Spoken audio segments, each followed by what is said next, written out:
Évangile de Jésus-Christ selon saint Matthieu. Après le départ des mages, voici que l'ange du Seigneur apparaît en songe à Joseph et lui dit : « Lève-toi, prends l'enfant et sa mère et fuis en Égypte. Reste là-bas jusqu'à ce que je t'avertisse, car Hérode va rechercher l'enfant pour le faire périr. » Joseph se leva. Dans la nuit, il prit l'enfant et sa mère et se retira en Égypte, où il resta jusqu'à la mort d'Hérode, pour que soit accomplie la parole du Seigneur prononcée par le prophète : « D'Égypte j'ai appelé mon fils. » Après la mort d'Hérode, voici que l'ange du Seigneur apparaît en songe à Joseph en Égypte et lui dit : « Lève-toi, prends l'enfant et sa mère, et pars pour le pays d'Israël, car ils sont morts ceux qui en voulaient à la vie de l'enfant. » Joseph se leva, prit l'enfant et sa mère, et il entra dans le pays d'Israël. Mais, apprenant qu'Archélaüs régnait sur la Judée à la place de son père Hérode, il eut peur de s'y rendre. Averti en songe, il se retira dans la région de Galilée et vint habiter dans une ville appelée Nazareth, pour que soit accomplie la parole dite par les prophètes : « Il sera appelé Nazaréen. » La cellule familiale traverse une crise sans précédent. La famille est désormais éclatée ou recomposée, monoparentale, les unions hors mariage prospèrent, on donne satisfaction aux revendications tonitruantes de divers collectifs d'hommes ou de femmes à la sexualité monomaniaque. Force est de constater que la base de la famille naturelle se retrouve dans un contexte difficile à comprendre. Et c'est sur cet arrière-plan que nous venons d'écouter Matthieu, dont un texte a été choisi pour la fête de la Sainte Famille.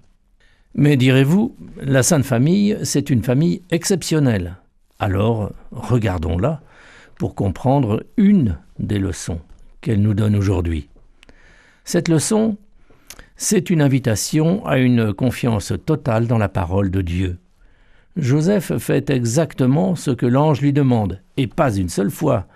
D'abord, lorsqu'il fuit en Égypte, puis lorsque l'ange lui dit de repartir en Israël, puis une troisième fois lorsqu'il est averti en songe de s'installer à Nazareth.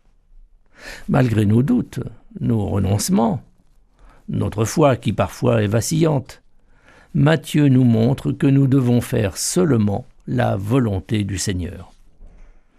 Pour ce qui est du projet de Dieu pour la famille, il faut bien aussi reconnaître que des penseurs plus ou moins malveillants ont cherché à la détruire et que la traduction politique de leurs idées n'est malheureusement pas sans succès. En effet, sous prétexte de libérer l'homme des contraintes culturelles de la famille, ou par volonté de faire tomber le dernier rempart de protection face à l'influence d'une société d'hyperconsommation, la famille est devenue l'ennemi public numéro 1. Une institution à abattre en tant que vestige de la culture judéo-chrétienne. On a alors expliqué à des générations entières qu'elle devait avoir une vie éclatée en plusieurs modèles. Les hommes devaient être des fourmis au travail, des lapins dans leur sexualité, des loups avec leurs amis et des autruches dans leur vie spirituelle. C'est pourquoi, en défendant la famille, en promouvant un modèle familial non pas traditionnel mais naturel, l'Église fait d'abord une œuvre politique de salut public. Une bonne analyse sociale ne peut que conclure que la protection et la promotion de la famille sont un enjeu primordial pour la société. Mais en étant pro-famille, les chrétiens sont aussi des prophètes. Lieu de l'annonce de la foi, du renouvellement dans l'espérance et de la vie dans l'amour, la famille est sacrée. C'est un mini-royaume de Dieu et c'est par elle que le monde sera sauvé. L'évangile du jour était commenté par le père Édouard de la Portalière, prêtre du diocèse de Pamiers en Ariège.